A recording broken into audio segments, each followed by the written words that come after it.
discussion of COVID-19 and updates in managing respiratory tract infection. A few months back, uh, uh,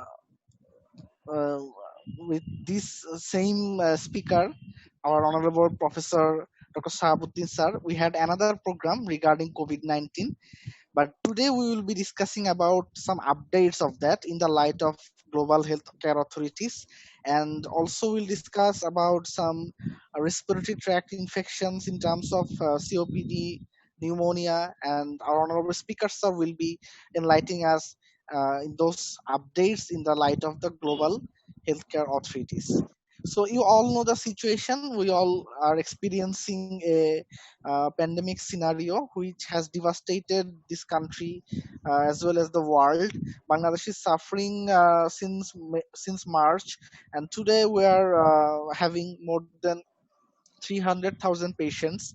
Amongst them, 400,000 people have been died, and we have seen from the very beginning we have seen many shortcomings in terms of the point of entry control in the airport or land port, in terms of the number of tests that was expected, in terms of the contact tracing and containment measures, and most unfortunate event was the facilities provided for the doctors who are treating the COVID-19 patients in terms of the PPE or other protective measures. We were having some sort of shortcomings, and also the ICU facility and the issue of the invasive ventilators were a big concern for us. But despite all of this, we are now we can say that in Bangladesh we have been managing the situation quite well.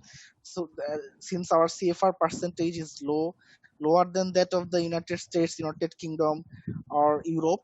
So the credit goes to the doctors. In fact, I would like to say that from the very beginning, we have seen two aspects of the doctors. First thing was the doctors were not fearful of the scenario. Doctors were vigilant in terms of their care and practice. We have seen newcomer doctors who have joined the government services have been deployed for the COVID-19 treatment. We have seen in healthcare facilities like UHC or Shodor hospitals, we have seen the doctors making rosters and joining the uh, fight against the COVID-19 from the very beginning. The community's effort was so, I should say, fearless and vigilant. So that is one aspect. Another aspect was the updates that we have been receiving from the DGHS or WHO or CDC. Senior doctors were always vigilant, always ready there to disseminate the updates, to disseminate the current treatment protocols to the doctors who are treating the COVID-19 patients. So because of this, there was no gap regarding the management protocol of COVID-19 patients in Bangladesh. What Europe has suffered, uh, they were in fact not certain about which protocol should be followed, which is the guideline should be maintained. So in Bangladesh, due to the uh, active presence of the doctors community and due to the senior doctors efforts, we were actually well aware of the practices, well aware of the current guidances, and well aware of the management of the COVID-19 patients properly. So due to all of this, the management have become uh, more successful than that of the Western countries. So the credit goes to the doctors. Sanofi wants to acknowledge their efforts, as well as Sanofi wants to remember those doctors who are affected, and amongst them we have lost many valiant souls. More than 100 doctors have been died from COVID-19. Amongst them, we have doctors from the very select Osmani, uh, MNG Osmani Medical College. So Moin sir, I can remember him. So basically, Sanofi wants to acknowledge all of their effort, all of the sacrifices and all of the courages have been showed by the doctors. So today we will be discussing about the topic of updates, and we have with us the Professor Dr. Muhammad Shahabuddin sir. We all know him. He is a professor and head of cardiology in Sylhet MAG Osmani Medical College Hospital. So he will be covering the topic, and afterwards we will be able to ask him questions about his covered topics, and as well as we can ask questions about the other aspects of COVID-19 management. So we have some senior professors with us here too. So we will expect that after the speech, we'll be expecting some comments from the experienced professors. We have chat box open here, so anybody wants to ask questions can ask questions through the chat box. We will afterwards the speech we will be reading through the chat box and place the questions to the panel. And before I ask our honorable speaker sir to start his presentation, I will take one more minute to talk about Sanofi's effort. Sanofi actually is a global pharmaceutical company, always deploys its manpower for the newer development, innovation of medicines and vaccines. So COVID-19 scenario is no different. We are actually working through three different principles. We're exploring some alternative treatment options in terms of antiviral, anticoagulant or corticosteroid, which has any sort of COVID-19 potential. We are putting them onto the randomized clinical trials, and our such trials are going on in Italy, Germany, Spain, and Japan, and in many other countries. In Bangladesh, we have provided more than 10 lakh hydroxychloroquine tablets upon the request from DGDA in order to be used in the COVID-19 facilities. So Sanofi is actually exploring options which can be used for the COVID-19 management. We have two different vaccine projects going on. We have an adjuvant vaccine project with the GSK UK, where antigen-based approach is going on. Another one is the another one is the alternative mRNA-based approach. We are working with the BioInc USA, so to develop that mRNA-based vaccine. Both vaccines are going through the phase 2 trial. We will be entering phase 3 trial by this year, and hopefully by third or fourth quarter 2021 we will be able to launch the vaccine globally. And since Sanofi is directly operating here, we'll be able to get the vaccines in Bangladesh right at the moment when the global launch happens. So at the and finally, the manufacturing of regular products that you prescribe. We have antibiotic, we have painkillers, anti-diabetic products, antihypertensive. We have some hospital care products. We have insulins and other vaccines. So all these products are being manufactured without any halt, and our manufacturing team is staying at the facility, and they are ensuring the utmost sincere precaution measures to ensure that the products are safe, and supply chain is working as well as to ensure that the product is being delivered to the points where you need whenever. So this is all from Sanofi. I would now request our honorable speaker, Dr. Shahabuddin sir, to start his presentation. Thank you. Okay. আপনার share স্ক্রিনটা of করেন।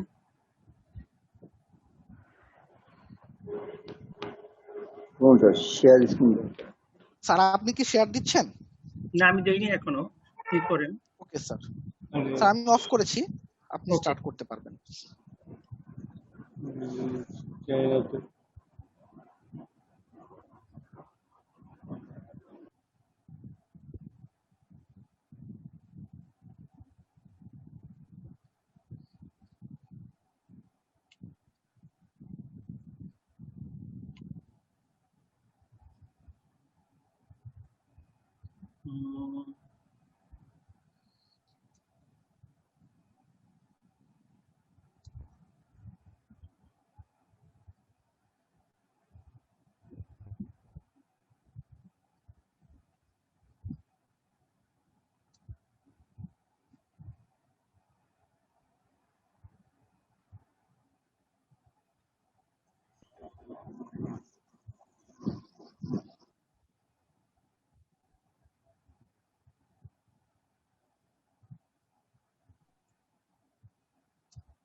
দেখা যায়?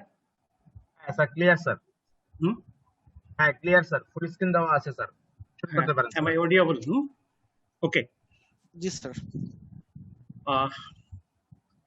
Thank you, Sanofi, for arranging this type of seminar, that is COVID-19 era, that managing of respiratory tract infections. I am very much happy that in this seminar we have two guests. Mute থাকলে আমার কথা শোনা যেত না। হ্যাঁ, We have two guests from other than Sylhet. Is my friend Professor S.M. Kamal. He is the head of the Department of Medicine, recently retired from Khulna Medical College, and another friend is Professor Saiful Islam. He is the principal of Khaza Yunus Medical College. Both are with us, and they will participate in question and answer session. Besides this, we have our teachers of Sylhet M.A.G. Osmani Medical College of Cardiology Department, Dr. Mukhlisur Rahman, Dr. G.M. Mohiddin, and others are that is who are that okay, Udit Kumar and other shortcuts are here. So I will see the participant names. Okay. Oh, thanks to all the participants that you have joined here. Today we are going to present this presentation. That is, it is a bit new chapter in cardiology department. Most of the time, we the cardiologists deal with the acute coronary symptoms like this, or the patients with heart failure. But besides this, most of the patients came with us with respiratory distress syndrome. That may or may not be associated with respiratory tract infection, but we have to face this respiratory distress problem. So I have requested the Sanofi to give the current available latest updates in management of respiratory infection during the COVID-19. For this, they have provided this presentation to me, and it is a sponsored program that is from Sanofi Aventis. And this is something about introduction from the COVID-19. That is, it is a coronavirus 2019, commonly known as COVID-19, caused by the SARS-CoV virus 2. That was a newly emergent virus that was first discovered in Wuhan, in China, in December 2019. And the transmission from directly from the infected person or indirectly by the contacts with the contaminated objects or the subjects. Then infection can be transmitted directly from the infected person by respiratory droplets or by contact with the infected persons. And shedding of the SARS-CoV virus 2 is highest in the upper respiratory tract, that is nose and the throat. And early in the course of the disease, usually within the 3 days from the onset of disease. So the viral shedding is most common in the upper 3 days or 5 days when the patients become infected. And the incubation period ranges from 5 to 6 days, it may be up to 14 days. The median duration of the RNA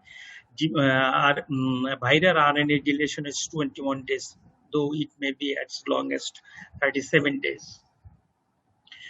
As you know, the most common presentation of COVID-19, that is major symptoms are fever, cough, fatigue, anorexia, shortness of breath, malaise, and the atypical symptoms older and immunocompromised patients are fatigue, reduced elasticity, reduced morbidity, diarrhea, loss of appetite, delirium, and absence of fever sometimes.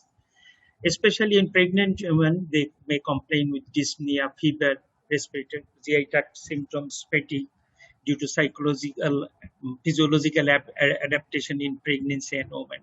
But in case of children, there may not be any cough or fever at all. But non-specific findings are that there may be associated with sore throat, nasal congestion, headache, diarrhea, nausea, vomiting, and insomnia, and anosmia. So if we look at the symptoms, there is a divergence of the symptoms. There is a wide range of variation of symptoms from respiratory tract to GI tract and from nervous system to musculoskeletal system.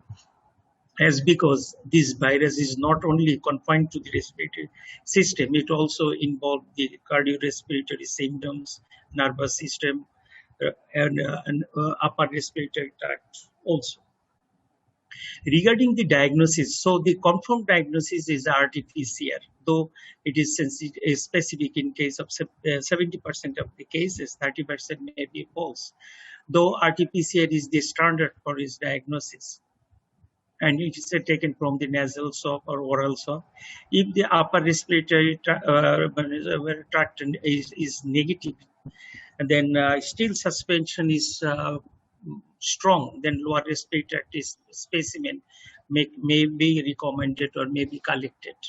SARS-2 virus antibody tests are not recommended. Yet the antibody tests are not approved by WHO and other, and also our country and our government has not approved the antibody test for its confirmation.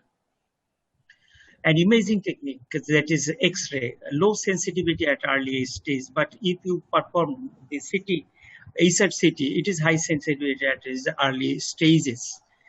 But in X-ray in a late and advanced stage, bilateral multifocal alveolar opacity, pleural effusion may be associated.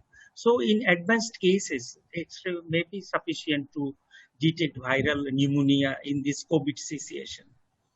And CT scan, it's high sensitive even at an early stage, multifocal bilateral ground glass appearance that is specific for COVID. It is associated with consolidation area with phase distribution and greater involvement of the posterior regions and lower regions. And imaging of the ultrasounds, that is lung ultrasound, can be imaged high sensitivity even at early stages, though it is not commonly practiced.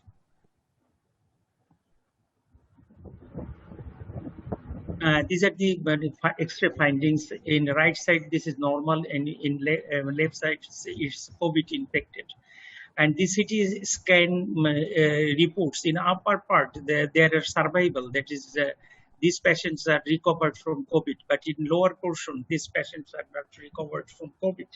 So more the lungs is involved with COVID, the greater the chance of mortality. And so this is supportive investigations that in COVID situation where the RT-PCR is not available or cannot be performed, the other supportive test can guide the diagnosis of COVID-19 in this pandemic era. What are that? We'll look after this. That is CBC. It may be lymphopenia, leukopenia, leukocytosis, thrombocytopenia, and ratio of neutrophil to lymphocyte more than 3.5 is prognostically poor sign. And procalcitonin is not a marker, but is often low in early stages, and it's high indicates the bacterial infections. And CRP, it's a marker of inflammation, a rapidly and significantly elevated C-reactive protein level, T-dimer, and significantly elevated indicate poor prognosis. And ferritin, significant elevation indicate poor prognosis. So normal or low total count of WBC, lymphopenia, high CRP, low procalcitonin. If these are associated with bilateral pneumonia in chest X-ray or ground glass appearance in CT scan of chest, diagnosis of COVID-19 during this pandemic situation. So other than RT-PCR, these are the supportive evidence that can guide to COVID-19. It's close to COVID-19. As all we know, the severity of the disease, that is 40% is mild, 40% moderate, and so 15% is severe disease, and other 5% is critical ill.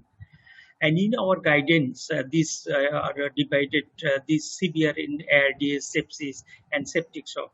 I think the WHO guidelines is very much easy. That is, it's mild, moderate, and severe according to involvement of the lung. In case of mild, there is no involvement of lung. There is no dyspnea and no fall of oxygen saturation. Only the upper respiratory tracts involved here. So this is a mild. And in the moderate cases, there is involvement of the lungs. There may be a viral pneumonia, and the oxygen saturation is still it's more than 90%. But in severe cases, there is severe involvement of the lungs, and respiratory rate is more than 30 per minutes, and oxygen saturation is less than 90 in one. And clinical signs of pneumonia may be detected, even fever, cough, dyspnea, and resting. So depending upon the severity and depending upon the issue, we can classify the disease into mild, moderate, severe, and very critical region. There's ARDS, sepsis, and septic shock. And a clinical manifestation, though I have mentioned that COVID primary involved the upper respiratory tract and lungs, but it also involved the heart, neurology, skin, ENT. And there is a divergent of involvement. In heart, it may cause direct myocardial injury, and this may lead to myocarditis. And there may be a mismatch of oxygen supply and demand that is very crucial for the development of acute coronary syndrome. And it may directly have, disrupt the coronary artery plaques and may causes obstruction to coronary blood flow that may lead to ischemia, or indirectly it may causes thromboembolic manifestation that may hamper the coronary circulation and that may causes the acute coronary syndrome. Myocarditis arrhythmia, it may causes arrhythmia by dearranging the myocardium and also the depolarization and delayed after polarization. They hamper the potentiality and arrhythmogenicity of the myocardium.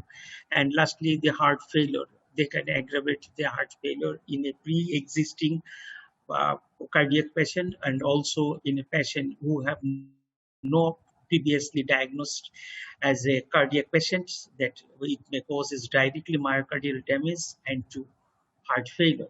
So in neurological syndrome, there may be Guillain-Barré syndrome, encephalitis, and stroke. Skin involvement, there may be rash, urticaria, vascular eruption, arterial lesions, liver and other cutaneous lesion. In ENT, there may be upper respiratory tract involvement, that is sore throat, headache, pharyngeal edema, nasal congestion, rhinorrhea, upper respiratory tract, and tonsillar enlargement. All we know these complications. And regarding the management, in mild cases, there need not to be admitted to the patients. Patient should be isolated, and the symptomatic treatment, that is antipyretic, nutrition, and rehydration. As because the patient is a bit temperature pyrexic, so there may be loss of fluids. So proper fluid management should be done.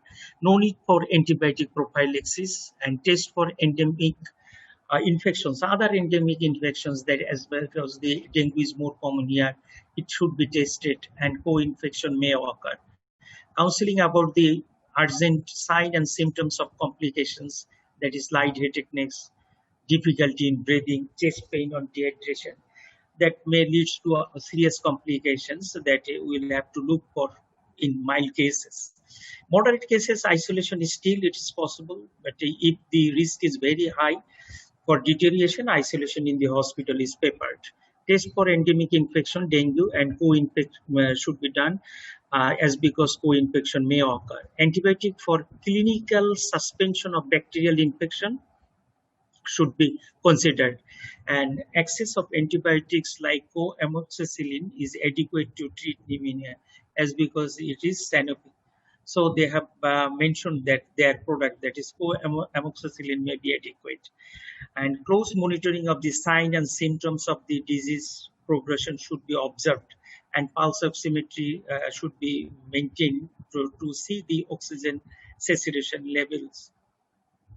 And severe pneumonia, it's very much difficult to treat, as because the oxygen saturation goes down below 90. So oxygen saturation should be maintained, and the emergency signs that there is obstruction or absent of breathing, severe respiratory distress, central cyanosis, shock, coma, and other convulsions. If this condition is present and oxygen saturation less than 90%, so oxygen should be given. And the target is to maintain the oxygen saturation more than 94%, and when stable, it should be more than 90% in a room air.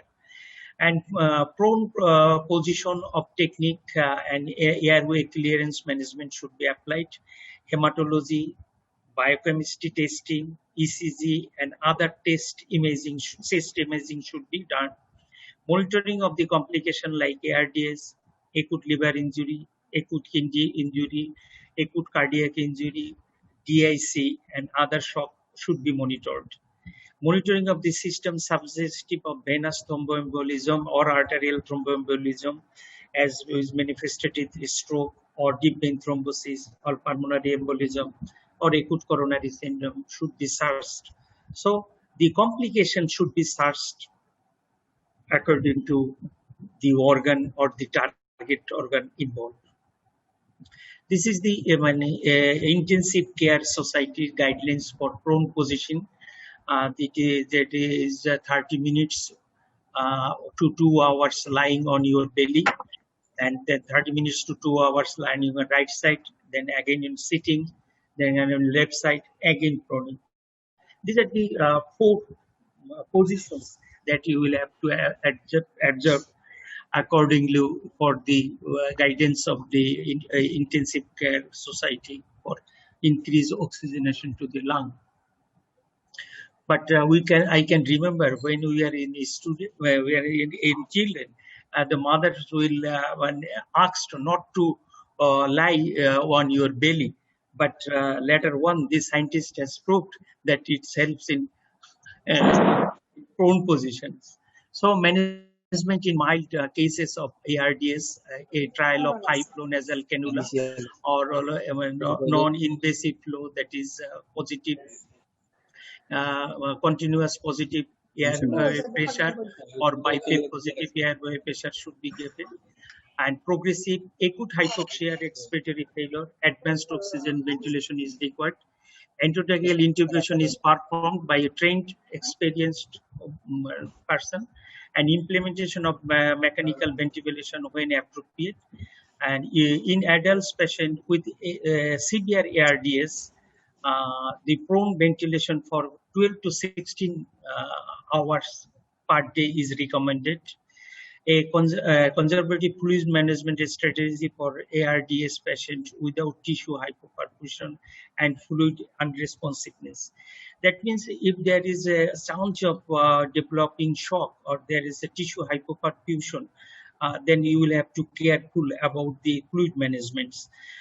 If you administer fluid, you will have to look for the lung bases, that you will not aggravate the heart failure. And this is the continuous positive air pressure and BiPAP air pressure. This basic difference is that in continuous positive air pressure, in both inspiration and expiration, both inhalation and exhalation, the pressure remains the same. But in BiPAP, when there is inhalation, the pressure, positive pressure was given high, but during exhalation, the pressure is low. So it is easy in exhalation of the in BiPAP. And again, the management of critical disease, that is moderate to severe ARDS, a trial of higher positive and expiratory preserves, the PEP instead of lower PEP is suggested. Neuromuscular blocking by continuous infusion should not be routinely used. Avoidance of the discontinuation of the ventilator. and patient with excessive secretion and difficulty for clearing the secretion, consider for the application of the airway clearing techniques. That is, such airway should be clean. And in the settings of access to expert ECMO, that is extracorporeal membrane oxygenation, that may be considered, and in that cases the expert, it should be referred to expert one who can manage this ECMO. This is a machine just like heart lung, and it can be used. And management in septic shock, when there is evidence of shock other than cardiac shock, excluding the hypovolemia and cardiac causes, there may be evidence of septic shock, and vasopressor may be needed to maintain the mean arterial blood pressure more than 65 millimeter of mercury, and lactate is more than 2 millimole in the absence of hypovolemia. And you will have to exclude the other causes of shocks. In the resuscitation of septic shocks, 250 to 500 ml of fluid should be administered, but you should be cautious during administration of the fluid, otherwise you may invite the failure. If the fluid saline is not sufficient to maintain the blood pressure, then inotrope support should be given, that is preferably dobutamine. If the blood pressure is maintained more than 60 to 70 and there is evidence of shock, then dobutamine may be given. But if there is no blood pressures, patient blood pressure cannot be measured, in that situation non-adrenaline may be preferred. So current medical practice in mild cases, paracetamol, antihistamine, antitussive, and enoxaparin, and moderate cases, besides these mild cases, the febinapine, enoxaparin, and followed by rivaroxaban and methylprednisolone. In mild cases, in patients who are admitted to the hospital, enoxaparin may be administered.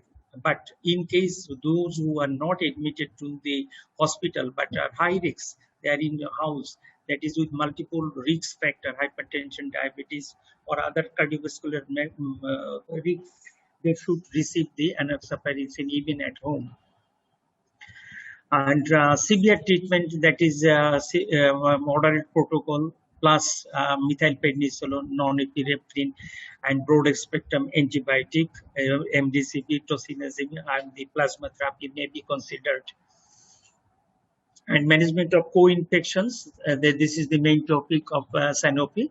That is acute infection for suspected or confirmed mild COVID-19, no need for antibiotic therapy or prophylaxis.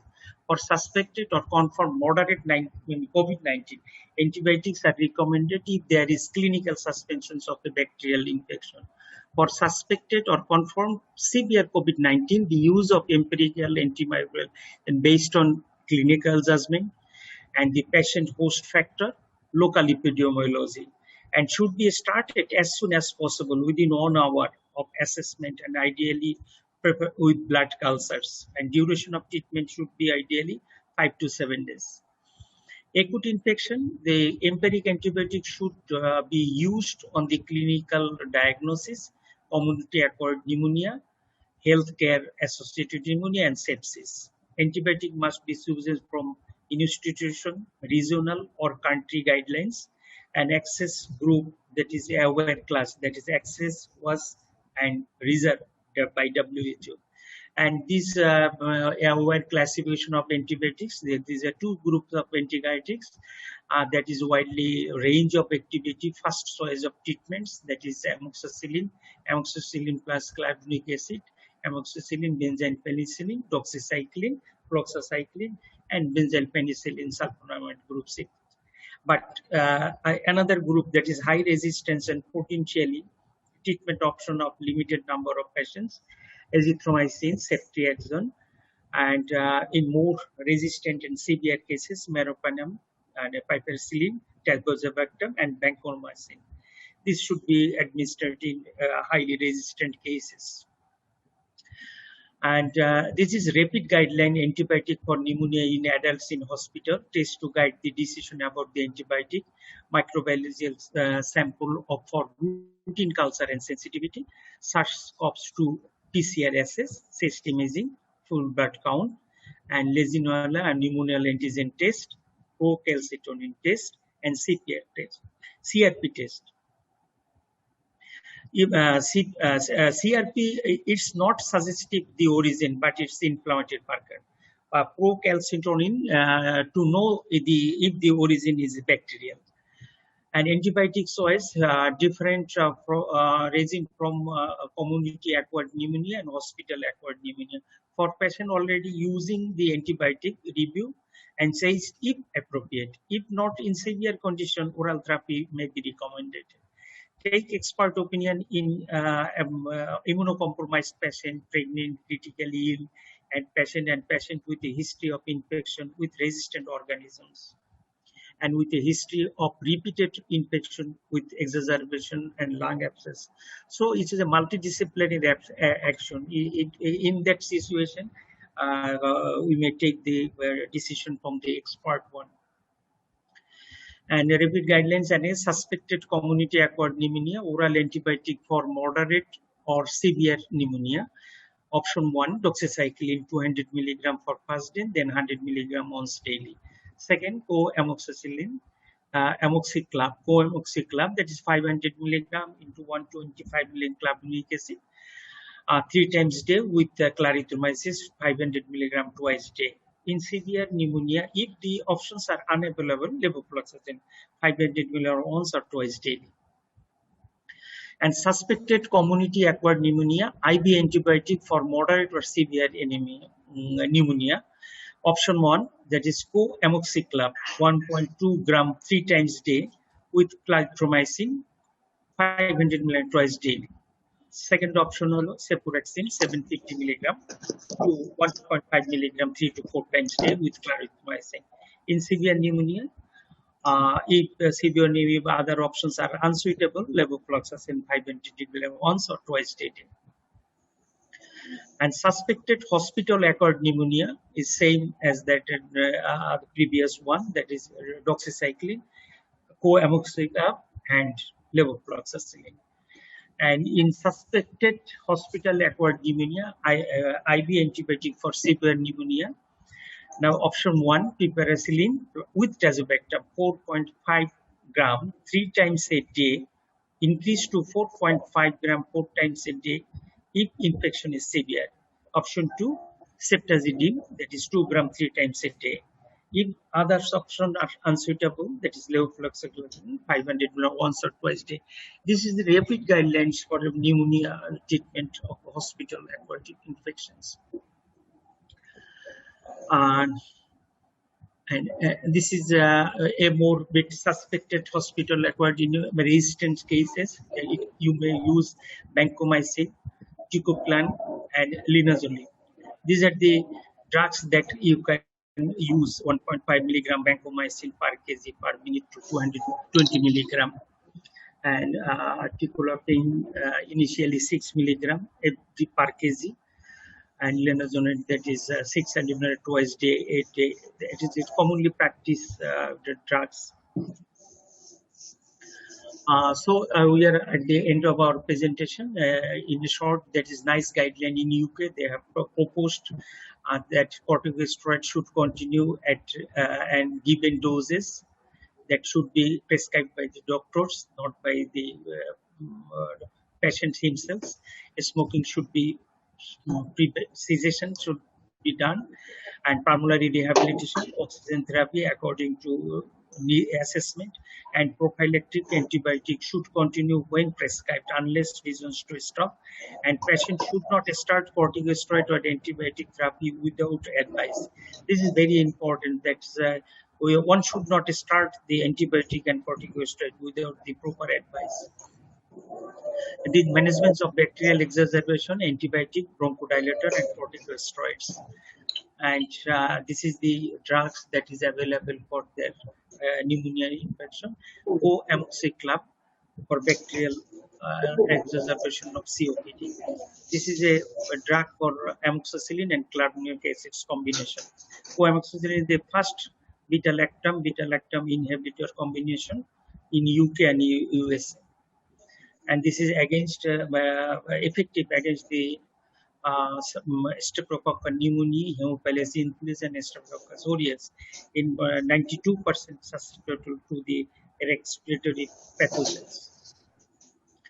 And treatment guidelines for community-acquired pneumonia, that is amoxicillin plus clavulanic acid, amoxiclav, 500 milligram 3 times daily. This is a strong recommendation. And there's other recommendations in COPD exacerbation. There is 2 studies that have shown their efficacy in 90 to 92% cases. And upper respiratory tract infection in acute otitis media is effective, and also in bacterial rhinosinusitis. And doses and administration in adult and 600 milligram 8 hourly, and in pediatric doses, that is more than 3 months, 550 milligram per kg per day in divided doses. And presentation is that 370 or 100 ml per suspensions and 0.6 gram per injection and 1.2 gram per injections. And tablets are available in 370 milligrams, 625 and 1 gram. So the last is amoxiclav is indicated in acute exacerbation of chronic bronchitis, community-acquired pneumonia, acute bacterial sinusitis, acute otitis media, cystitis, pyelonephritis, skin and soft tissue infections, bone and joints infection, and osteomyelitis. Side effects is almost all common, like that diarrhea and nausea, vomiting. It's a placebo-like side effects. So at this end, we are coming to a conclusion. Thank you very much for patient sharing, and thanks to the Sanofi for providing such wonderful presentation regarding the management of COVID-19 era, that is pneumonia and the hospital-acquired pneumonia, and thanks to the audience for participating and for giving the attention. Thank you very much. Thank you, sir, for your nice and elaborate presentation. We have been updated about the latest updates of COVID-19 infection and the associated management, and also honorable speakers, sir, have enlightened us about the associated respiratory tract infection in community-acquired pneumonia, hospital-acquired pneumonia, also COPD. He detailed about the use of coamoxiclav, preferred choice of antibiotic for the management of pneumonia, COPD, acute exacerbation bronchitis, and other associated UTI, upper respiratory tract infection. So I will now ask our audience, if you have any question, you can ask through the chat box, and also you can ask directly. You have to unmute your device, and you can ask your questions. We have with us some senior professors. We'd ask to invite them in order to deliver their experiences or any comments regarding the current practices. So panel is open, so we can proceed now.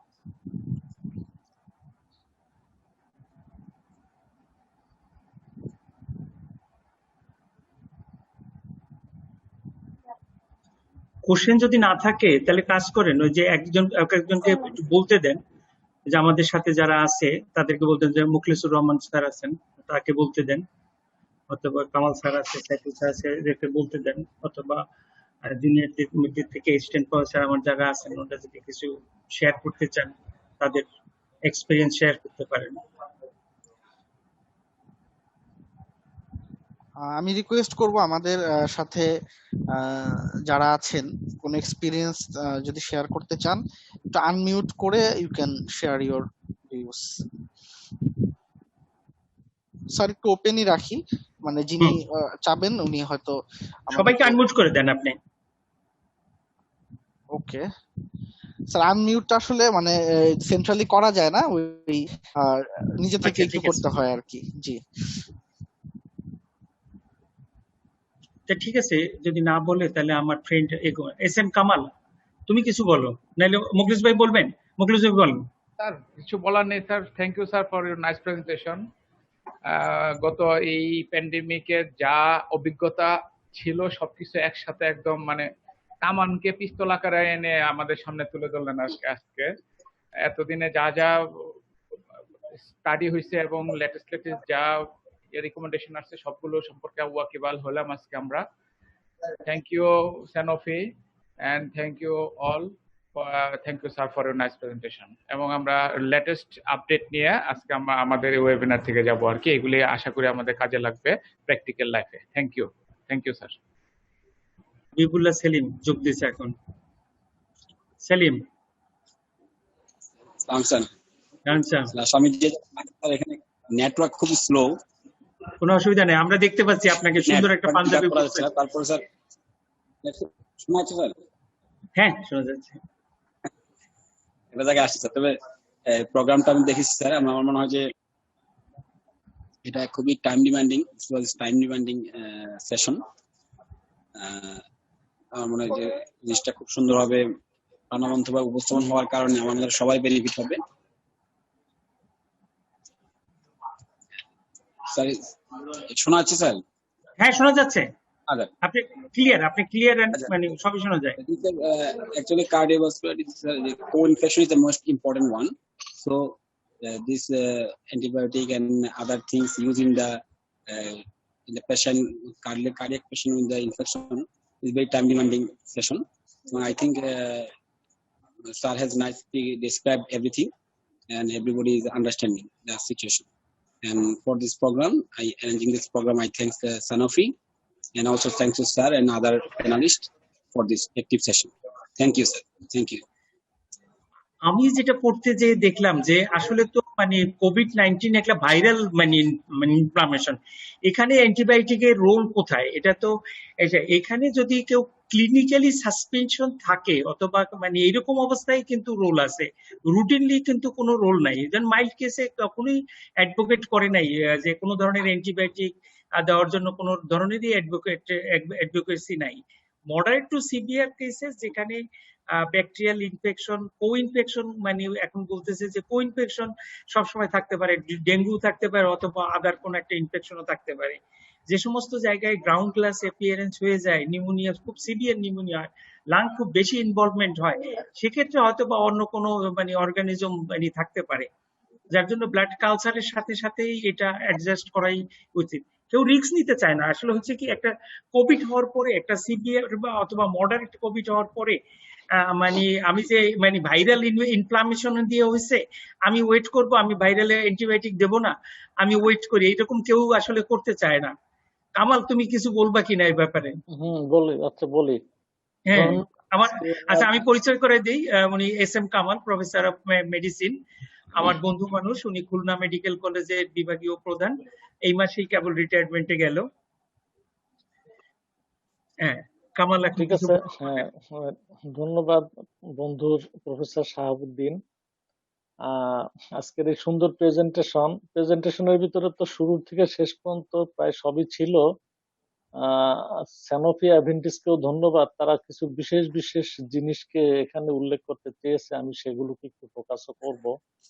তো যে জিনিসটা নিয়ে প্রশ্ন আসছে যে antibiotic bacteria কিভাবে এই নিউমোনিয়াটা করছে, আসলে এটা শুরু ভাইরাস দিয়ে হলো, এরপরে এর ব্যাপক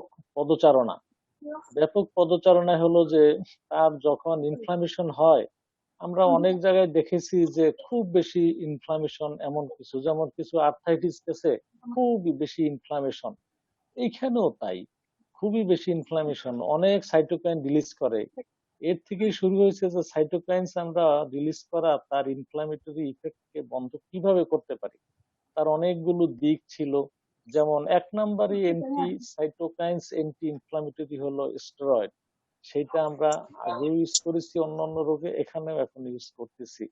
তারপরে যেটা আসছিল যে ক্লোরোকুইন, হাইড্রোক্সি ক্লোরোকুইন, নানান বিতর্ক আছে, নানান কিছু, কিন্তু সাইটোকাইন্স কে ব্লক করার জন্য, ইনফ্লামেশন কে বন্ধ করার জন্য শর্ট টাইম এটা এখনো আলাপ আলোচনা চলতেছে। অ্যারিথমিয়া হয় সেই ভয়ে দেওয়া হয় নাই, কিন্তু আমরা অন্য কোনো জায়গায় বিভিন্ন ক্ষেত্রে যখন হাইড্রোক্সিক্লোরোকুইন ইউজ করেছি তখন এই এরিথমিয়ার ভয়ে সেটাকে বন্ধ রাখিনি, কিন্তু এবার এটাকে একটু বন্ধ রাখা হচ্ছে নানান কারণে। তারপরে ওই যে কিছু বায়োলজিক্যাল এজেন্টস আছে, যেমন টসিলিমুবেব, মাঝে খুব দেওয়া শুরু হচ্ছিল, এখন আবার একটু রেস্ট্রিক্টেড। ডোজটা কিন্তু অন্যরকমের, প্রথমেই অনেক ডোজ। আমরা সাধারণত যেটা দেই 2 সপ্তাহ বা 4 সপ্তাহ পর পর 280 মিলিগ্রাম, আর এখানে একবারই 400 মিলিগ্রাম, ওই দিনই দরকার হলে আরো 400 মিলিগ্রাম, তার মানে 800 মিলিগ্রাম হয়ে গেল। এই রকমের আর কি। স্টেরয়েডও এখন দেওয়া হচ্ছে যে একটু বেশি করে দিয়ে দিই আমরা, বেশি করে দিয়ে শুরুতেই হল্ট করা যায় কিনা ইনফ্লামেশনকে। এরপরে প্রশ্ন আসছে যে নিউমোনিয়াটা কিভাবে, ভাইরাস ইটসেলফ দিয়ে ইনফ্লামেশন হয়ে নিউমোনিয়া হতে পারে? নিউমোনিয়া তো কিছু না, সেটা হলো ইনফ্লামেশনের এক্সুডেট যদি অ্যালভিওলাসের ভিতরে জমা হয়, এই তো নিউমোনিয়া। কিন্তু যখন এক জায়গায় ড্যামেজ টিস্যু হয়ে যায়, সেই ড্যামেজ টিস্যুতে অন্য ইনফেকশন এসে জোটে। আমরা সব জায়গায় এটা দেখি, বডির সুপারফিশিয়াল টিস্যু ড্যামেজ হলে অন্য ব্যাকটেরিয়া এসে এফেক্ট করে, এখানেও ঠিক একই ঘটতেছে। যার ফলে বাইলেটারাল নিউমোনিয়া হচ্ছে এবং অ্যাটিপিক্যাল অর্গানিজম এফেক্ট করতেছে, যার জন্য নিউমোনিয়াটা অ্যাটিপিক্যাল সবসময় খেয়াল করতে হবে। এবং ইভেন ফাঙ্গাসও ইনফেকশন করার জন্য এই মানে সুবিধাজনক অবস্থায় পৌঁছে যায়, এই অবস্থায় অ্যান্টিফাঙ্গালও লাগতে পারে। সেই জন্যই আমরা মাল্টিপল অর্গানিজমকে এফেক্ট করার জন্য আমরা বিভিন্ন রকমের অ্যান্টিবায়োটিক, বিটালেক্টাম, ফ্লুরোকুইনোলন্স, তার একদম শেষের যে জেনারেশন যেগুলো সেগুলো, তারপরে হলো যে অ্যাজিথ্রোমাইসিন, ক্লারিথ্রোমাইসিন, ডক্সিসাইক্লিন, এই সমস্ত গুলোর দিকে মাল্টিপল অর্গানিজমকে যেন আমরা একেবারে মোকাবিলা করতে পারি যখন প্রয়োজন হয়। আর একটা জিনিস হলো, আমরা কিন্তু ব্লাড কালচার করে সব অর্গানিজমকে কখনোই দেখতে পাই না। কিছু কিছু অর্গানিজম ব্লাড কালচারে বোঝা যায়, মাইক্রোপ্লাজমা এগুলো অন্য কিছু, ব্লাড কালচার অন্য টেস্ট, কিন্তু সব অর্গানিজম ব্লাড কালচারে আসে না। দরকার হয় রেসপিরেটরি সিস্টেম থেকে ম্যাটেরিয়াল নেওয়া, সেইটাও সবসময় সম্ভব হয় না। এর জন্য অ্যান্টিবায়োটিক তখন লেগেই যায় আর কি, বিভিন্ন রকমের। এইভাবে সেকেন্ডারি ব্যাকটেরিয়াল ইনফেকশনের জন্যই আসলে এই অ্যান্টিবায়োটিকের প্রশ্নগুলো আসছে। এছাড়া যে জিনিসগুলো আরো আসছে, যে এই ভাইরাস সে কিভাবে, যখন সে কিন্তু তার যে প্যাথোজেনেসিস তা দিয়ে ব্লাড ভেসেলের ইনজুরি করে, এন্ডোথেলিয়ামকে ইনজুরি করে, এই এন্ডোথেলিয়ামের ইনজুরি দিয়েই সে বিভিন্ন জিনিস করে ফেলতেছে, মাল্টিপল অর্গান।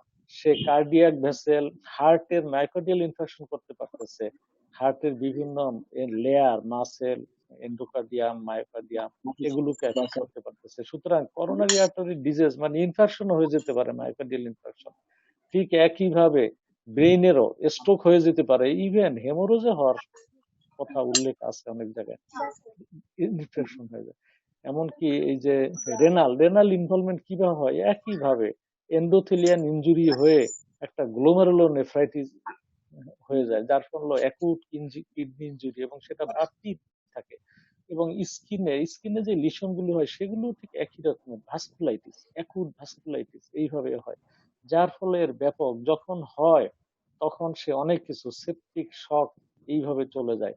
এই এন্ডোথেলিয়াম ইনজুরি হওয়ার ফলে সে লাংসেও ব্লাড ভেসেলের এন্ডোথেলিয়ামকে ইনজুরি করে, যার ফলে ওখানে তখন তারা এই যে প্লেটলেট অ্যাগ্রিগেশন হয়, প্লেটলেট অ্যাগ্রিগেশন হইলে একটা প্রোকোয়াগুলেন্ট স্টেট তৈরি হয়ে যায়, তখন ক্লটিং শুরু হয়ে যায়। এই ক্লটিং এর জন্যই আমাদের এন্টি কোয়াগুলেন্ট দেওয়ার যে প্রয়োজনটা সেটা আসছে। এবং অনেক সময় আমরা এই যে প্রফেসর শাহাবুদ্দিন এই জিনিসটা ভালোই উল্লেখ করেছেন যে আমরা মাইল্ড কেসে যদি প্রয়োজন হয়, বাড়িতেও রিস্ক ফ্যাক্টর যদি এই রোগীর থাকে, তাহলে অ্যানোক্সাপ্রিন ইনজেকশন প্রয়োজন হয়ে যেতে পারে। তারপর এটা খুবই লাইফ সেভিং। দেখা গেল যে এন্ডোথেলিয়াম ড্যামেজ করে পালমোনারি ব্লাড ভেসেলের ব্লাড ক্লটিং করে পেশেন্ট হঠাৎ করে খারাপ হয়ে যাচ্ছে। সুতরাং এই যে অ্যানোক্সাপিরিন, এবং যদি আমরা প্রয়োজন করি পরে এটা কন্টিনিউশন 1-1.5 মাস কন্টিনিউশন করতে হয় ওই রিভারক্সা ব্যান্ড দিয়ে। সুতরাং অ্যান্টিকোয়াগুলেন্টের খুবই প্রয়োজন আছে। আর হলো রিভারএক্সাবেনের সুবিধা হলো যে আমরা এই দুইটার এনোক্সাপিরিন এবং রিভারএক্সাবেন আমাদের ওই আইএনআর দেখতে হয় না, অল্প সময়ের জন্য আমরা এগুলো দিতে পারি। এইভাবে এইটা আর যেই জন্য ট্রিটমেন্টে একদম আমরা শুরুতে ট্রিটমেন্ট দেখেছিলাম যে ভেন্টিলেটর ভেন্টিলেটর ভেন্টিলেটর, কিন্তু পরে দেখা গেল যে না, এ তো সেই ব্রঙ্কোস্পাজম তেমন করছে না, এ আসলে করতেছে নিউমোনিয়া, এ আসলে করতেছে এন্ডোথেলিয়াল ইনজুরি, এন্ডোথেলিয়াল ইনজুরি করে ব্লাড ক্লটিং করে ফেলতেছে পালমোনারি ভেসেলের ভিতরে। সুতরাং এই সময় প্রশ্ন আসলো যে তাইলে তো অক্সিজেন দিতে হবে বেশি করে, আর অ্যান্টিকোয়াগুলেন্ট বেশি করে অক্সিজেন দিলেই পেশেন্ট হয়তো ইমপ্রুভ অবস্থায় থাকবে। এবং সেই জন্য ওই বাইপেলের যে কথাটা উল্লেখ করা হয়েছে, প্রফেসর শাহাবুদ্দিন উল্লেখ করেছে, বাইপেল, হ্যাঁ বাইপেল দিয়ে আমরা মানে যখন পেশেন্ট ইন্সপিরেশন দিবে তখন একটু বেশি প্রেশার থাকে, তারপরে এক্সপিরেশন সময় প্রেশারটা লো হয়ে যায়, এটা অটো, এই মেশিনটাই এরকম সেইভাবে। সুতরাং এই বাইপেল মেশিন আমরা ইউজ করতে পারি। হাই ফ্লো নেজাল কনুলা, এটার জন্য বেশি অক্সিজেন দেওয়ার জন্য, অক্সিজেনটা সব ঠিক মতো কাজে লাগবে সেটার জন্য হাই ফ্লো নেজাল ক্যানুলা। এবং এখন আমরা অনেক জায়গায় এটা দাম বেশি, সব জায়গায় নাই, অনেক জায়গায় এটা নাই, সে সমস্ত ক্ষেত্রে আমরা দরকার হলে বাইপেলও ইউজ করতে পারি এই হাই ফ্লো নেজাল ক্যানুলার বদলে। এইভাবে আর কি। যাই হোক, অনেক হলো, কেউ যদি কোনো বিশেষ কিছু জানতে প্রশ্ন করেন তাহলে উত্তর দেবো। আর স্যানোফি অ্যাভেন্টিসের আরেকটা জিনিস আমি উল্লেখ করি, ওনরা ভ্যাকসিনের কথা বলছে, আসলে ওনরা তো ইনোভেটর কোম্পানি, ওনরা অনেক কিছু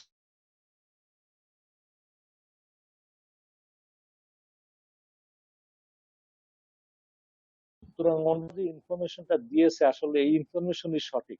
আমরা সেই শুরুর থেকেই গত মার্চ মাসের এপ্রিল থেকে খালি কালকে ভ্যাকসিন আসবে, পরশু দিন ভ্যাকসিন আসবে, মানে আমি কালকে পরশু না, এই 2 সপ্তাহ পরে 4 সপ্তাহ পরে, ভ্যাকসিন তো অত ইজি না। ভ্যাকসিনের জন্য অনেক কিছু প্রয়োজন হবে, যে এই ভ্যাকসিনটা দিলে মেমোরি সেল স্টিমুলেশন হয়ে সেই মেমোরি সেল থাকবে, আবার একটা ডোজ দিলে অনেক মেমোরি সেল থেকে অনেক ইমিউনোগ্লোবুলিন তৈরি হবে। এগুলো এখন ভ্যাকসিন কিভাবে মানে অন্য অল্প একটা কিছু এনিমাল, অন্য কিছু মানুষের ক্ষেত্রে এটা ট্রায়াল দিয়ে চলে আসবে এমন সবাই আশা করতেছে, এমন মনে হয় না, একটু সময় অনেক লাগবে। তার কারণ ভাইরাস কিন্তু হলো, এই করোনা ভাইরাস 1960 সালে আবিষ্কার হয়েছে। 1960 সালে এই করোনা ভাইরাসের নলেজ মানুষের আছে, দেখতে মুকুটের মতো স্পাইক সহ, সেই জন্য এই জন্য নাম হয়েছে করোনা, কত সুন্দর নাম। আবার আবার নভেল দিয়ে দিছে এবার। তার থেকে আলফা 2টা, বিটা 2টা, মার্স একটা, সার্স একটা, এই 6টা আগেই ছিল। এবার দেখা গেছে যে সার্স 2 করোনা দিয়ে, আগে সার্স 1 ছিল, সেই সার্স থেকে এখন আরেকটা পাওয়া গেছে, এটাও সার্স এর মতো, এই জন্য এটার নাম দেওয়া হয়েছে SARS 2 corona virus, novel corona virus. এটা সার্স এর মতো কিন্তু সেই জন্য সবই করোনা ভাইরাস। সুতরাং এর ভ্যাকসিন আসতে একটু সময় লাগবে। আমি আশা করি এই স্যানোফি অ্যাভেন্টিস তারা তাদের এই মানে যে দক্ষতা ইনোভেশনের, এটা দিয়ে ভ্যাকসিন আসবে। আমি যা শুনলাম, ওনারা বললেন যে সামনের বছরে সেকেন্ড অথবা থার্ড কোয়ার্টারে, তার মানে হলো যে জুলাইরও পরে এরকম সময় হয়তো ভ্যাকসিন আসবে। আসলে ভালো, আমার মনে হয় যে স্যানোফি অ্যাভেন্টিস এদের ওনাদের ভ্যাকসিন আসলে সেটা স্টেবল ভ্যাকসিন হবে আর কি। ভ্যাকসিন খুবই দরকার হবে, তার কারণ এই ভাইরাসের যে অবস্থা, 6 মাস তো চলেই যাচ্ছে, আমরা ঘরে বসে রয়েছি, ডাক্তার রুগী দেখতে পারতেছে না।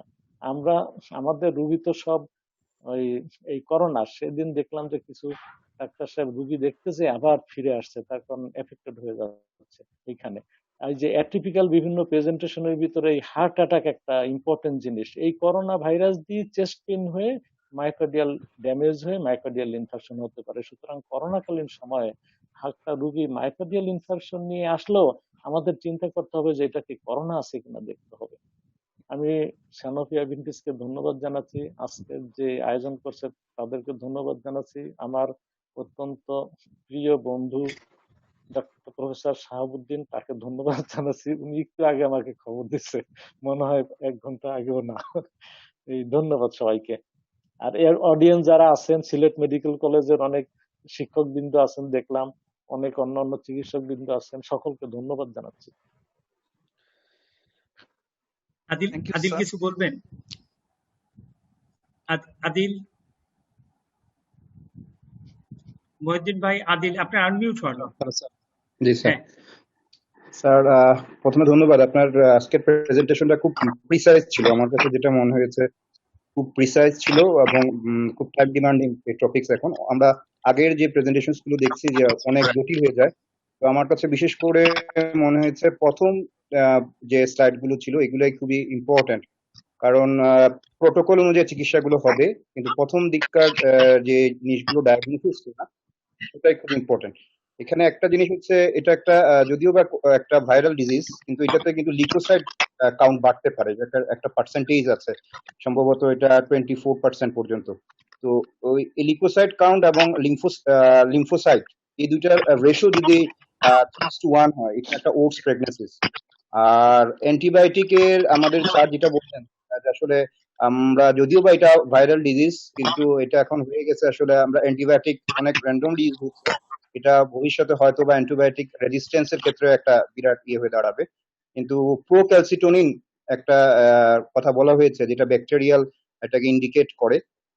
যদি প্রোক্যালসিটোনিন কস্টলি একটা টেস্ট, যদি প্রোক্যালসিটোনিন করে ব্যাকটেরিয়াল ব্যাপারে যদি কোনো ধরনের পাওয়া যায়, তখন সেক্ষেত্রে অ্যান্টিবায়োটিকটা ইউজ করলে মনে হয় আরো রেশনাল হয়, কারণ ব্লাড কালচার করে সবসময় অ্যান্টিবায়োটিক পাওয়া যায় না, জীবাণু পাওয়া যায় না। অ্যাজ এ হোল স্যার আপনার প্রেজেন্টেশন খুবই ভালো হয়েছে, thank you sir. Thank you Adil. আসলে কি ওই যে মানে কামাল যে কথাটা বলতেছিল, আসলে এটা কিন্তু আমাদের ওই যে ইনফেক্টিভ এন্ডোকার্ডাইটিসের সাথে মিলে। ইনফেক্টিভ এন্ডোকার্ডাইটিসের সাথে মিলে যে যদি কোনো ধরনের আমাদের কার্ডিওভাস্কুলার সিস্টেমে কোনো ধরনের মানে ট্রমা থাকে অথবা কোনো জায়গায় ইনজুরি থাকে, মনে করে রিগার্জিটেড জেট থাকলো, সেখানে কোনো ট্রমা করলো, তাহলে নর্মাল যে সমস্ত ব্যাকটেরিয়া গুলো আছে আমাদের বডিতে, তাই কিন্তু কলোনাইজেশন হয়ে ইনফেক্টিভ এন্ডোকার্ডাইটিস হয়ে যেতে পারে। সেই রকমই ভাবে যদি নিউমোনিয়া ওইখানে কোন রকম ইনফ্লামেশন তৈরি করে, তাহলে নর্মাল কমন সেলস যেগুলো আছে সেগুলো হয়তো নিউমোনিয়া তৈরি করতে পারে। এই একটা মানে ক্লিনিক্যাল ব্যাকগ্রাউন্ড থেকে, মানে এই জন্যই মডারেট টু সিভিয়ার যেসব জায়গায় নিউমোনিয়া থাকে তার ক্ষেত্রে ক্লিনিক্যাল সাসপেনশন থেকেই কিন্তু এটা দেওয়া হয়, প্রোফাইলেকটিক্যালি হোক, আর যদি কনফার্ম হয়ে যায় তাহলে তো ভালোই।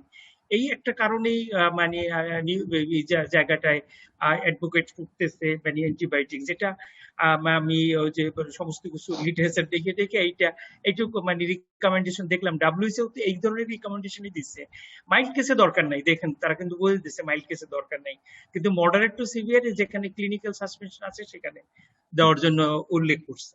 আমাদের ইনফেক্টিভ এন্ডোকার্ডাইটিসের সাথে মিলে অনেকটাই। মহিউদ্দিন ভাই কিছু বলবেন? শোয়েব ভাই কই? শোয়েব ভাই তো দেখতেছি না। শোয়েব ভাই ভিডিও অন করে নাই মনে হয়। স্যার আমার আর বেশি কিছু বলার নাই স্যার, আপনারা সবই বলে ফেলছেন। তো আজকে প্রোগ্রামটাতে স্যার বেশ অনেক কিছু জানলাম স্যার। তো thank you all sir, thank you. আসসালামু আলাইকুম স্যার। আচ্ছা শোয়েব ভাই, যারা মানে কিছু বলতে চান ভিডিওটা অন করে সামনে আসেন, তাহলে আপনাদের চেহারা দেখা যাবে। Thank you sir. সবাই বলছেন যেটা স্যার আজকের প্রেজেন্টেশনটা স্যার প্রিসাইজ হইলো, কিন্তু প্রত্যেকটা স্লাইডই ইম্পর্টেন্ট, এবং শুরু থেকে যদি লাস্ট স্লাইড পর্যন্ত আমরা যাই তাহলে যে প্রত্যেকটা স্লাইডই আমাদেরকে খেয়াল করতে হবে, প্রত্যেকটা লাইনই ইম্পর্টেন্ট এবং খুব সংক্ষেপে হইলেও কিন্তু এটা দিয়ে মোটামুটি একটা কোভিডের ট্রিটমেন্টের আউটলাইন স্যার ভালোই দেওয়া আছে স্যার এখানে। তারপরে কিন্তু কামাল স্যার তো স্যার বললেন সুন্দর করে স্যার আরো অ্যাড করলেন স্যার। আমি এখানে যে শকের যে স্যার এখানে শক তো স্যার কার্ডিওজেনিক শক হইতে পারে, সেপটিক শক হইতে পারে। কোভিডে স্যার এখানে ম্যানেজমেন্টের কোনো কি চেঞ্জ আছে স্যার? নন কোভিড আর কোভিডের শক ম্যানেজমেন্টে কোনো চেঞ্জ আছে কিনা না স্যার? মানে প্রথমে মানে সেপটিক শকের কথাই তারা চিন্তা করছে, যে septic shock that can leads to cardiogenic shock. Septic শকে যদি আপনার মানে টিস্যু হাইপোপারফিউশন মানে ব্লাড প্রেশার লেভেল একদম কমে যায় সেই ক্ষেত্রে, এবং কার্ডিয়াক যদি কোনো ইনজুরি, কার্ডিওজেনিক শক ডায়াগনোসিস করতে গেলে আপনার 4টা ক্রাইটেরিয়া লাগবে। এক নম্বরে হলো পারসিস্টেন্ট মানে হাইপোটেনশন লাগবে মোর দ্যান 30 মিনিটস, এবং ব্লাড প্রেশার লাগবে 90 মিনিটসের 90 মিলিমিটার মার্কারের নিচে লাগবে এক। 2 নম্বরে হলো পারসিস্টেন্ট টিস্যু হাইপোপারফিউশন লাগবে, যেটা সব জায়গায় থাকবে। এরপরে হলো একটা কার্ডিয়াক কজ লাগবে আপনার, আর হলো কার্ডিয়াক ইনডেক্স হলো লেস দেন 2.2 থাকবে। তো এই কার্ডিয়াক ইনডেক্স লেস দেন 2 হয়তো সব জায়গায় থাকবে, কিন্তু কার্ডিয়াক কজ যদি না থাকে তাহলে কার্ডিওজেনিক শকে আসবে না। সেপটিক শকের জন্য সবই সমান আছে, কিন্তু ইটিওলজি থাকবে সেপটিক, এই জন্য ওরা ওই ল্যাকটিক অ্যাসিডোসিস মোর দেন 2.2 দিয়ে রাখছে। আর ওই ব্লাড প্রেশার, মিন আর্টারিয়াল ব্লাড প্রেশার এখানে মেনটেন করছে। যে লেস দেন মানে 65 এর মতো বলছে, কার্ডিওজেনিক শকে ওই 90 মিলিমিটার অফ মার্কারি বলছে। দুটোই একই রকম, যদি আপনি ক্যালকুলেট করেন তাহলে ডায়াস্টোলিক ব্লাড প্রেশারের সাথে আর ওইটার সাথে মিলে দেখলে এরকম হয়। কার্ডিওজেনিক শক, সেপটিক শক, মানে যেটাই হোক আলটিমেটলি আপনার মানে ফার্স্ট টার্গেট হলো আপনার টিস্যু পারফিউশন মেনটেন করা, আর সেকেন্ড হলো মানে ইটিওলজি ট্রিটমেন্ট করা। ইটিওলজি এখন যদি ওই ইনফেকশন হয় তাহলে ইনফেকশনের জন্য আপনার অ্যান্টিবায়োটিক লাগবে, আর ওই দিক থেকে ইটিওলজি কার্ডিয়াক কোনো ইটিওলজি যদি আপনার মানে আসে মানে নলেজে, সেটা লাগবে। তাহলে ট্রিটমেন্ট কিন্তু মোটামুটি ভাবে একই হয়ে যায়। দেখেন অ্যানোক্সাফেরিন ওইদিকেও দেওয়া লাগতেছে, এ পাশেও দেওয়া লাগতেছে। শুধু এখন আপনি অ্যাসপ্রিন এবং মানে লিপিড লোয়ারিং এগুলো দিবেন কি দেবেন না সেটা আন্ডারলাইং ইটিওলজির উপর নির্ভর করে। রিগার্ডিং দি ফ্লুইড ম্যানেজমেন্ট এবং মানে আইনোট্রপ সাপোর্ট, এটা মোটামুটি এক।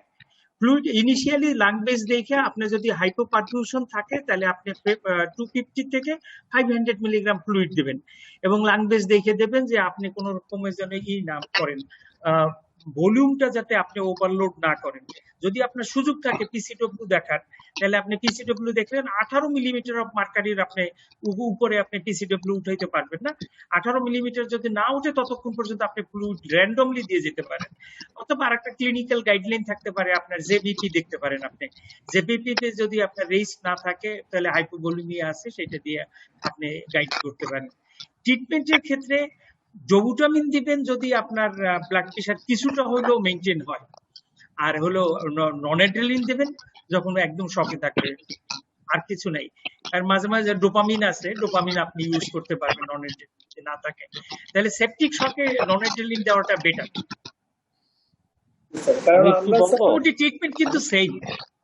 কারণ আমাদের স্যার আমি একটু বলবো এখানে। হ্যাঁ বলো। আচ্ছা, জিনিসটা হলো আমি অল্প একটা জিনিস একটু হাইলাইট করি, যে কার্ডিওজেনিক শক আর সেপটিক শক। কার্ডিওজেনিক শক হলো হার্ট মাইকোডিয়াল ইনফেকশন হলো, কার্ডাইটিস হলো, হার্টের স্ট্রোক ভলিউম আউটপুট কমে গেল, কার্ডিয়াক আউটপুট কমে গেল। সেপটিক শকটা হলো সেপসিস, অর্গানিজম, মাইক্রো অর্গানিজম তার ইনভেশনের কারণে ব্লাড ভেসেল ডাইলেটেশন হয়ে গেল, extreme dilatation of all blood vessels including micro vessel, যার জন্য ডায়াস্টোলিক প্রেশার কমে গেছে। ডায়াস্টোলিক প্রেশার যদি কমে যায় তাহলে কিন্তু অর্গানের পারফিউশন ঠিক মতো হয় না। সেপটিক শকের সমস্যা হলো এইখানে। সুতরাং আর সেই সাথে যদি অর্গানিজম কোনো টক্সিন লিবারেট করে তাহলে তো আরো বিপদ হয়ে গেল। তার কারণ ব্যাকটেরিয়া যতক্ষণ থাকবে ততক্ষণ আমার অ্যান্টিবায়োটিক আমি যা দেব দরকার হলে 1টা 2টা 3টা 4টা দাই দিই, ব্যাকটেরিয়া কিল করতে পারবে। কিন্তু ব্যাকটেরিয়া যখন টক্সিন লিবারেট করে দিতে পারবে, টক্সিনের এগেইনস্টে কিন্তু আমাদের কোনো ড্রাগ নাই। শুধুমাত্র খুব সিলেক্টিভ 1টা 2টা ড্রাগ অনেক সময় আছে আমরা ইউজ করি যে টক্সিন লিবারেশনটাকে ডিলে করে। হ্যাঁ, কিন্তু এছাড়া টক্সিন লিবারেট করলে আমাদের কোনো উপায় নাই। সেই জন্যই কিন্তু এই সেপটিক শক পরের কথাই হলো টক্সিন লিবারেশন, তখন আরো সমস্যা। সুতরাং এই অনুযায়ী ম্যানেজমেন্ট কিন্তু সুন্দর বলা হয়ে গেছে যে আমরা এই ডায়াস্টোলিক প্রেশার ম্যানেজ করার জন্য আগে আমরা আয়োনোট্রপিক এজেন্ট দেবো। সেপটিক শক হলে অ্যাডিকুয়েট অ্যান্টিবায়োটিক দিতে হবে। কার্ডিয়াক যদি মায়োকার্ডিয়াল ইনফেকশন কার্ডাইটিস হয় তাহলে সেটার জন্য একটু সাপোর্ট দিতে হবে। এইভাবে আর কি পেশেন্টকে ম্যানেজ দিতে হবে।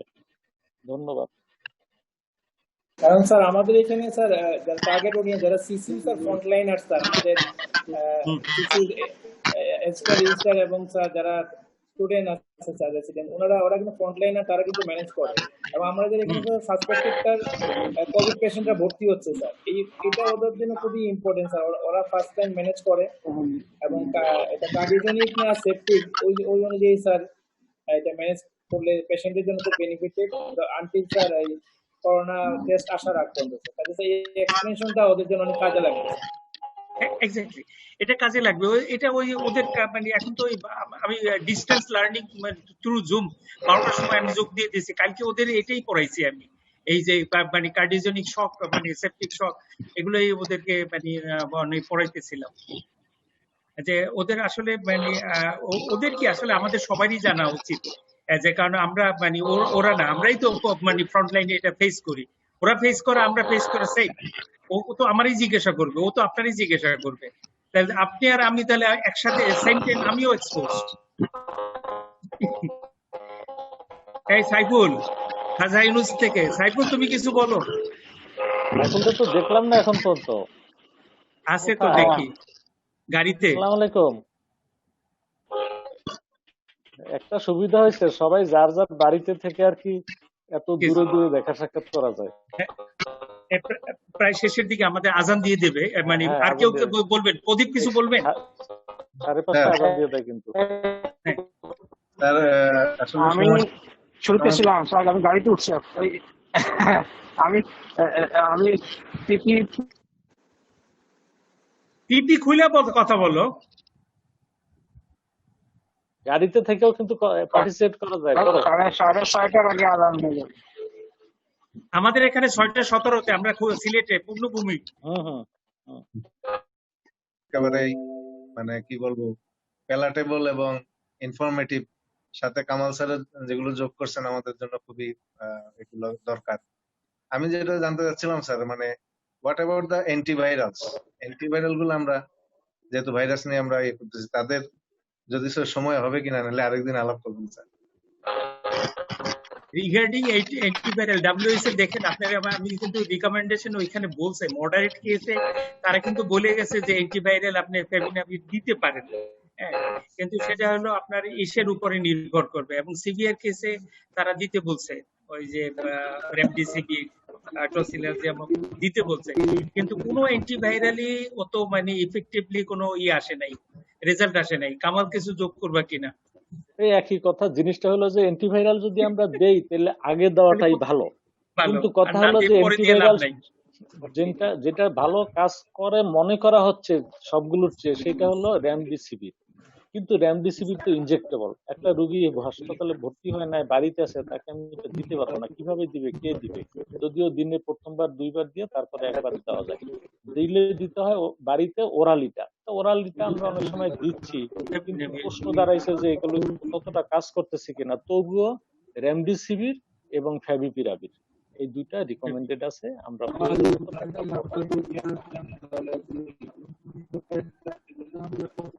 ঠিক আছে। তাহলে আমরা সাইফুলকে যদি পাই তাহলে ভালো। সাইফুল, তোমাকে না পাওয়া গেলে আমরা শেষ করব। আর আমাদের কেউ আছে অ্যাসিস্ট্যান্ট প্রফেসর, আর কেউ বলবেন? আনমিউট করে বলতে পারেন। আর কে আছে দেখেন তো, মানে শহীদ কেউ আছে কিনা? নিজাম আছে স্যার,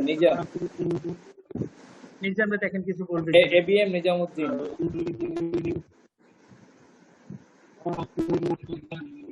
স্টুডেন্টরা কিছু বলবে কিনা? যদি না থাকে তাহলে শেষ করতে হবে। মহিউদ্দিন ভাই মানে দোয়া করবে আর কি। নিজাম,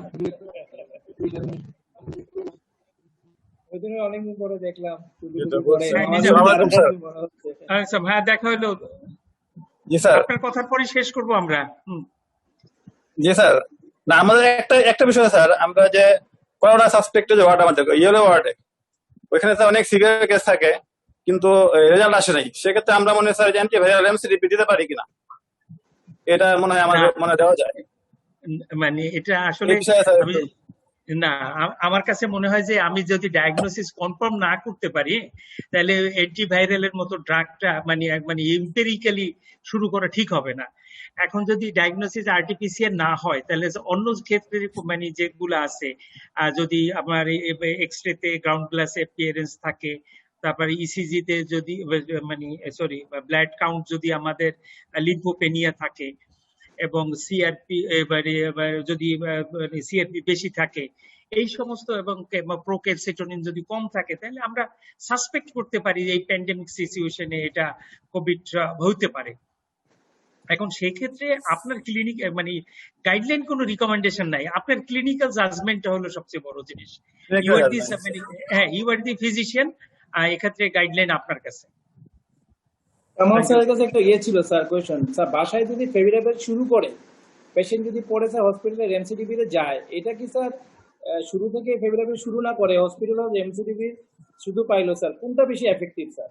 বাসা থেকে আর্লি বাসা ফেভিরাভির শুরু করে হসপিটালে রেমডেসিভিরে স্যার সুইচ করা, না স্যার হসপিটালে গিয়ে রেমডেসিভির, কোনটা বেশি স্যার এফেক্টিভ স্যার? রেমডেসিভির দিতে হবে যদি পেশেন্ট হসপিটালে ভর্তি হইতে হয়, এবং যদি পরে মডারেট সিভিয়ার এই পর্যায়ে যায়, তাহলে রেমডেসিভির শুরু করে দিতে হবে। না স্যার, একটা পেশেন্ট বাসা থেকে শুরুতে স্যার ফেভিরাভির শুরু করে দিচ্ছে, পরে যে হসপিটালে রেমডেসিভির সুইচ করছে, আর একটা পেশেন্ট বাসা থেকে কিছু দেয় নাই, হসপিটালে যে রেমডেসিভির দিচ্ছে, এই দুটোর মধ্যে কোনো পার্থক্য আছে কিনা স্যার আর্লি শুরু করার ক্ষেত্রে স্যার? আর্লি এখন বাসায় বসে আমাদের ফ্যাভিপিরাভিরই শুরু করতে হয়, যেহেতু ওরালি এটাই ভালো স্যার। সুবিধা সেই জন্য। কিন্তু পেশেন্ট যদি মডারেট সিভিয়ার পর্যায়ে যায়, হসপিটালে ভর্তি করতে হয়, তখন রেমডেসিভির চলে যেতে হবে।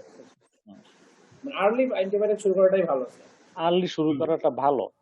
আর ওই যে জিনিসটা বললো, আসলে আরটিপিসিআর পজিটিভ না হলে অ্যান্টিভাইরাল না, এই হলো কথা। তারপরে যদি বিশেষ অভিজ্ঞতায় কেউ মনে করে যে জিনিসগুলো প্রফেসর শাহাবুদ্দিন বললো যে এই দিকে মনে হলো যে এটা এই করোনাই হয়েছে মনে হয়, তখন না হয় কেউ সিদ্ধান্ত নিল। কিন্তু এটা আমরা সেমিনারে বসে রিকমেন্ড করতে বলবো না, এরকম মানে কোন জায়গায় রিকমেন্ডেশন ওইরকম স্পেসিফিক ক্ষেত্রে আপনি হলো জাজমেন্ট আপনার হাতে, যে আপনার জাজমেন্টটা আপনি কিভাবে দিবেন না, কিন্তু কোনো রিকমেন্ডেশন কেউ দিতে পারবে না যে আরটিপিসিআর নেগেটিভ আমি মানে ক্লিনিক্যাল জাজমেন্টের উপরে। এই ক্ষেত্রে ফিজিশিয়ানের এই ডিসিশনটা মানে সেমিনারে আমরা এরকম বলতে পারবো না, না বলাই উচিত। শাহাবুদ্দিন স্যারের কাছে একটা ছোট্ট কোশ্চেন আছে, এটা হচ্ছে স্যার কোন কার্ডিয়াক পেশেন্টের যদি মানে কোভিড পজিটিভ আসে, তাহলে স্যার কার্ডিয়াক যে ড্রাগ গুলা সে এক্সিস্টিং নিচ্ছে স্যার, ওখানে কি স্যার আপনার ডোজিং এ কোনো চেঞ্জ করেন কিনা স্যার, এবং তার ক্ষেত্রে কি এনোক্সাপারিনটা অ্যাড করেন কিনা স্যার? এক হলো যদি কোনো পেশেন্টের যদি হেমোডাইনামিক্যালি স্টেবল থাকে, তাহলে যে ওষুধগুলো পাচ্ছে সেগুলো কার্টেল করার কোনো দরকার নাই। শুধুমাত্র একটা মাত্র ইন্ডিকেশন, যদি সে ব্লাড প্রেশার কম থাকে সেই ক্ষেত্রে হাইপোটেনসিভ ড্রাগ যেমন এসি ইনহিবিটর এবং এআরবি অথবা বিটা ব্লকার বন্ধ রাখার, নাইট্রেট বন্ধ রাখার প্রশ্ন আসে, নতুবা স্টেবল থাকলে দরকার নাই। দুই, যখনই মানে ডায়াগনোসিস হয়ে যাবে, কোভিড ডায়াগনোসিস হয়ে যাবে, আমরা কিন্তু নিচে বলছিলাম ট্রিটমেন্ট প্রোটোকলে মাইল্ড, মডারেট, সিভিয়ার যাই হোক না কেন হসপিটাল এডমিটেড সমস্ত পেশেন্টের এনাক্সাপাইরিন স্টার্ট করতে হবে, এবং সেটা এনাক্সাপাইরিন স্টার্ট করতে হবে 1 milligram per KG body weight 12 hourly, depending on the মানে এইজ অ্যান্ড রেনাল স্ট্যাটাস, এবং এটা 8 দিন পর্যন্ত দিতে হবে, অথবা মানে ইন্ডেক্স হসপিটাল স্টারাইজেশন যেটা মানে ইন্ডিকেট করে না কেন। এখন একটা কথা হইতেছে, যদি একটা পেশেন্টের ডুয়েল অ্যান্টিপ্লেটলেট পাইতে থাকে, অ্যাসপিরিনও পাইতে থাকে, ক্লোপিডোগ্রলও পাইতে থাকে, সেই ক্ষেত্রে তার এক্ষেত্রে যদি এনাক্সাপারিন আমরা যোগ করি, তাহলে সেই ক্ষেত্রে তার একটু যৌক্তিকভাবে দেখতে হবে যে তার ব্লিডিং রিস্ক বাড়ে কিনা। যদি ব্লিডিং রিস্ক বাড়ার সম্ভাবনা থাকে, মানে ওল্ডার এজ যদি থাকে, হিমোগ্লোবিন কম যদি থাকে, রেনাল ফাংশন ডিটেরিয়েট করা থাকে, সেই ক্ষেত্রে ডোজ অ্যাডজাস্টমেন্ট করা দরকার হতে পারে। দরকার হলে একটা অ্যান্টিপ্লেটলেট সেই ক্ষেত্রে কমাই দিয়ে অ্যান্টিকোয়াগুলেন্টের সাথে একটা অ্যান্টিপ্লেটলেট কন্টিনিউ করা যায় সেই ক্ষেত্রে। আর এনাক্সাপারিন সমস্ত ক্ষেত্রেই দিতে হবে। আমি আগের বারেও বলছিলাম, যারা হাসপাতালে ভর্তি না, বাড়িতে আছে, তাদের শুধুমাত্র যদি মানে থাকে, রিস্ক ফ্যাক্টর না থাকে, কোনো ধরনের কোনো রিস্ক ফ্যাক্টর নাই, এবং তারা অ্যাসিমটোমেটিক কোভিড আছে, সেক্ষেত্রে হয়তো মানে এনোক্সাপারিন না দিয়েও পারা যাইতে পারে। কিন্তু যারা মানে মাল্টিপল রিস্ক ফ্যাক্টর আছে, আইদার ব্লাড প্রেশার বেশি আছে, অথবা ডায়াবেটিস আছে, অথবা ডিসলিপিডিমিয়া আছে, অথবা আপনি ওই যে ডি ডাইমার লেভেল বেশি আছে, তাদেরকে কিন্তু আপনার এনোক্সাপারিন দিতেই হবে। Thank you sir.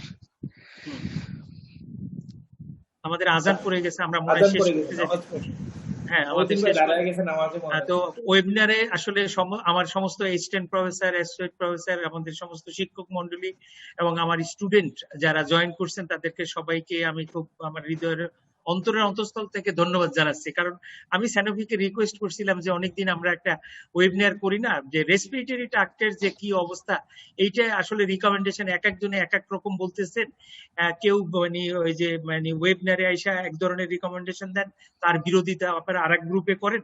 তাহলে কারেন্ট রিকমেন্ডেশন আসলে ডাব্লিউএইচসি কি বলে, অথবা অন্য নাইস গাইডলাইনে কি বলতেছে, আমরা স্ট্যান্ডার্ড প্রোটোকল কি বলতেছে, আমরা সেইটা জানতে চাই। এই জন্য আমি আমার সাথে আমার যোগ করছি, আমার বন্ধুকে যোগ করছি, 2 বন্ধুরে যোগ করছিলাম, তারা এই ব্যাপারে আরো এক্সপার্ট। আমরা আসলে রিয়েল জিনিসটা জানতে চাই, কারণ নিজস্ব মতামত, ব্যক্তিগত মতামত এগুলো না জানার চেয়ে মানে গাইডলাইনই কিভাবে বলে এবং আমরা কিভাবে প্র্যাকটিস করব, সেটাই যে নিজাম যেটা বলছে, এটা আমরা কি প্র্যাকটিস করবো আর গাইডলাইন কি বলছে, এই দুইটার ভিতরে আমাদের সমন্বয় করতে হবে। আমি আবারও মানে বন্ধু কামালকে ধন্যবাদ জানাচ্ছি, আমার অ্যাসিস্ট্যান্ট প্রফেসর, অ্যাসোসিয়েট প্রফেসর এবং স্টুডেন্টদের ধন্যবাদ। সর্বোপরি আমার কিছু ইন্টার্ন ডাক্তারও জয়েন করছেন, তাদেরকেও ধন্যবাদ জানাচ্ছি। এবং আবারও স্যানোপি অ্যাপেন্টিক্সকে এরকম একটা সুন্দর অনুষ্ঠান আমাদেরকে এত শর্ট টাইমের ভিতরে উপহার দেওয়ার জন্য ধন্যবাদ জানাচ্ছি। স্যানোপি, আপনারা যদি কিছু বলতে চান তাহলে বলতে পারেন। আপনাদের শোনেন, আমার একটা কথা হলো অফ দি রেকর্ড এলো যে আপনারা যদি এরকম একটা সেমিনার আমাদের কোভিড সিচুয়েশন ছাড়া করতেন তাহলে আমাদের তো বহুত খাওয়া দাওয়ার একটা অ্যারেঞ্জমেন্ট হইতো। এই ক্ষেত্রে তো আপনি কোনো একটা চা পানি কিচ্ছু খাওয়াইতে পারতেছেন না। এটার একটা ব্যবস্থা আপনাদের মাথার মধ্যে পরবর্তী মিটিং গুলায় রাখেন আর কি। স্যার এটা very unfortunate, this is true. কারণ মানে বাঙালির জন্য তো খাওয়া দাওয়াটা মানে ছোট করে হলেও একটা ইম্পর্টেন্ট জিনিস। তবে আমরা স্যার একটা জিনিসে দোয়া করা উচিত স্যার সবারই, এটা হচ্ছে আমরা যাতে এই প্রোগ্রামগুলা অ্যাটলিস্ট ফেস টু ফেস করার জন্য একটা অবস্থায় আসি, সেটা 6 মাস পরে হোক কিংবা 3 মাস পরে হোক, মানে অ্যাটলিস্ট যাতে আমরা ফেস টু ফেস বসতে পারি। সো সেটার জন্য আসলে সবার এক্সপেকটেশন। খাওয়া ডিউ রইলো তখন খাওয়া দিবে। Definitely sir. আর শেষ করে thank you sir, thank you everyone for participating to this program. So what Shahabuddin sir said, actually আমরা নিজেরাও চেষ্টা করেছি যাতে করে একটু আপডেটেড জিনিসগুলো জানতে পারে। আর যেহেতু আপনারা সবাই বেশ সিনিয়র, সো আপনাদের কাছ থেকে হয়তো আরো যারা নিউকামার আছে ডক্টররা তারাও জানবে। সো একটা ভালো জিনিস হলো যে আসলে লেটেস্ট গাইডলাইন গুলো আমরা একটু থরো হয়ে গেলাম। সো এটার ভিত্তিতে আমাদের হয়তো ট্রিটমেন্টে কাজে লাগবে। সো থ্যাংক ইউ এভরিওয়ান, দীর্ঘায়িত করব না। শাহাবুদ্দিন স্যার জাস্ট কিছু বললে উনি শেষ করে দিতে পারেন বলে। না, ধন্যবাদ আবারও স্যানোপি অ্যাপেন্টিক্সকে এবং আমার বন্ধুদেরকে যারা জয়েন করছিলেন এখানে, এবং আমার সমস্ত ডাক্তারদেরকে আপনাদের এই সেমিনারে জয়েন করার জন্য আমি ধন্যবাদ জানাচ্ছি। এবং দেখা হবে আবার সামনের কোনো মানে ওয়েবিনারে। ফেস টু ফেস দরকার নাই, এরকম যদি ভার্চুয়াল লেভেলেও কথা বলা যায়, ইটস মানে ওকে টু মানে share knowledge. Thank you once again, thanks স্যানোপি, থ্যাংকস ডক্টর, সবাইকে ধন্যবাদ। আমরা লিড করতেছি।